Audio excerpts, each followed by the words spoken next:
नमस्कार दोस्तों, मैं हमारा माजिद एक और नई वीडियो के साथ और स्वागत है आप सबका गब्रू प्रोडक्शंस में। मित्रों, इसी वीडियो में हम आपके लिए लेकर आए हैं रीड सेकेंड लेवल के लिए मनोविज्ञान यूनिट फर्स्ट का अध्याय तीसरा, विकास की विभिन्न अवस्थाएं। बहुत ही महत्वपूर्ण टॉपिक है रीड सेकेंड लेवल के लिए, तो इस वीडियो को अच्छे से सुनिएगा, पूरा देखिएगा और याद करिएगा ठीक से। हमेशा सवाल आते हैं इसमें से और इस बार भी सवाल आएंगे। तो चलिए शुरू करते हैं। इससे पहले अगर आपने चैनल को अब तक सब्सक्राइब नहीं किया तो प्लीज़ चैनल को सब्सक्राइब करें, लाइक करें, शेयर जरूर करें दोस्तों मित्रों से, और सब्सक्राइब करने के बाद बेल आइकन जरूर दबाएं ताकि प्रत्येक नोटिफिकेशन आपको तुरंत मिल जाए।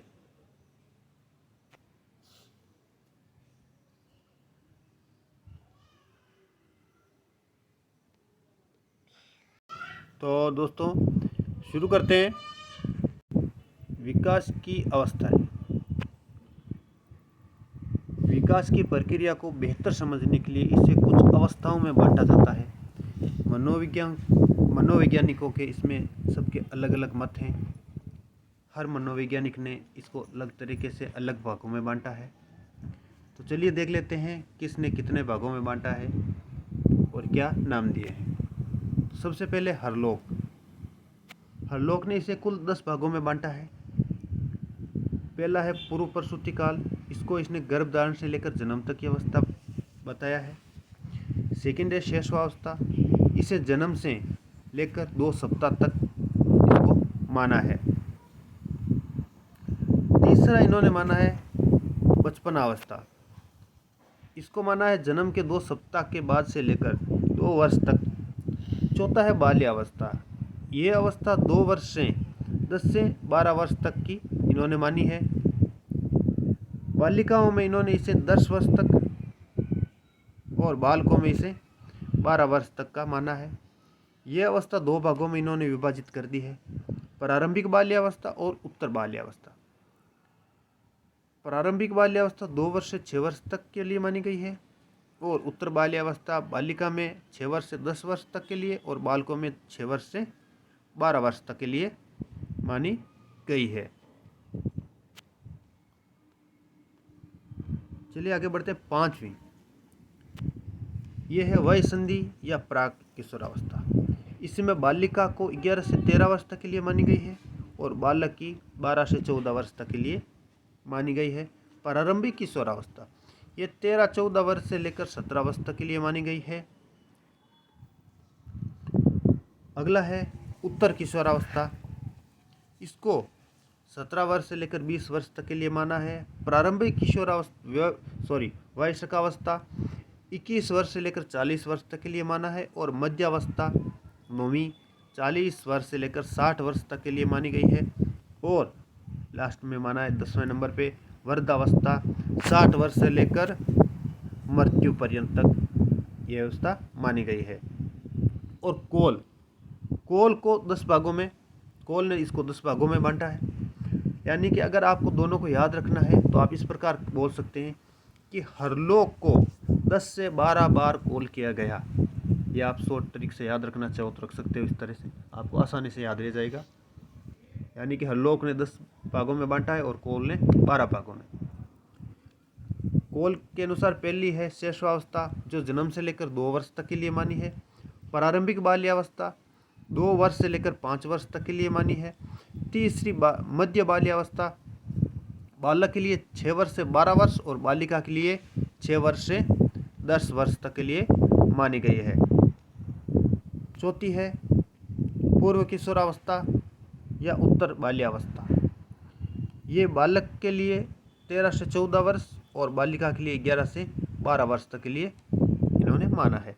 प्रारंभिक किशोरावस्था बालक की 15 से 16 वर्ष और बालिका के लिए 12 से 14 वर्ष तक के लिए मानी गई है।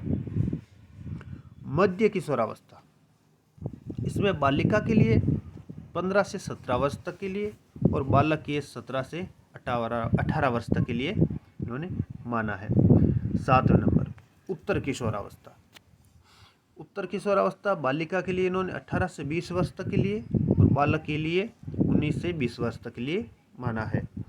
प्रारंभिक प्रौढ़ावस्था, इसको इन्होंने 21 वर्ष से 34 वर्ष तक के लिए माना है। नेक्स्ट है मध्य प्रौढ़ावस्था, इसको 35 से 49 वर्ष तक के लिए माना है। और अगला है उत्तर प्रौढ़ावस्था, इसको इन्होंने 50 से 64 वर्ष तक के लिए मान लिया है। और नेक्स्ट है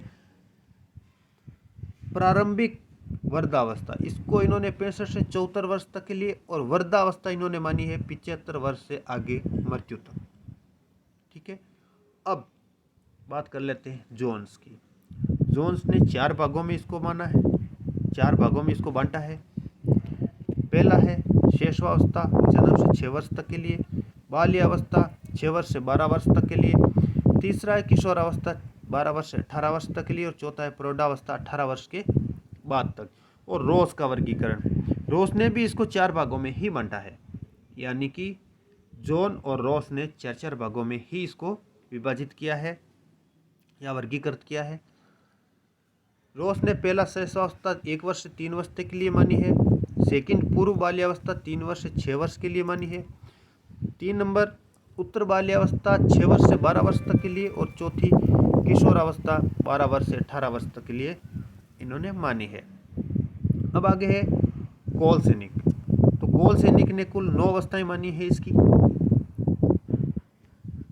जो देख लेते हैं। पहली है जन्म से पूर्व अवस्था, यानी कि गर्भाधान से जन्म तक के लिए। सेकंड है शैशवावस्था, यानी कि जन्म से 3 से 4 सप्ताह तक। तीसरी है प्रारंभिक शैशवावस्था 1 माह से 15 माह तक। चौथी है उत्तर शैशवावस्था 15 माह से 30 माह तक। नेक्स्ट है पूर्व बाल्यावस्था 2.5 वर्ष से लेकर 5 वर्ष तक। नेक्स्ट है मध्य बाल्यावस्था 5 वर्ष से लेकर 9 वर्ष तक। नेक्स्ट है उत्तर बाल्यावस्था 9 वर्ष से लेकर 12 वर्ष तक। और इसके बाद है किशोरावस्था 12 वर्ष से 15 वर्ष तक। और लास्ट है उत्तर किशोरावस्था 15 वर्ष से लेकर 21 वर्ष तक इन्होंने माना है। विकास के सिद्धांत, विकास के सिद्धांत फ्राइड का मनोविश्लेषणवादी सिद्धांत। मनोविश्लेषण शब्द का प्रयोग मनोविज्ञान के में 3 अर्थों में किया जाता है। मनोविश्लेषण मनोविज्ञान का एक स्कूल या संप्रदाय है। मनोविश्लेषण चिकित्सा की एक विधि भी है। और मनोविश्लेषण व्यक्तित्व का एक सिद्धांत भी है। इनका जन्म, फ्राइड का जन्म वियना ऑस्ट्रेलिया में 1856 में हुआ था। ये महत्वपूर्ण है और ये बड़े मनोचिकित्सक रहे हैं।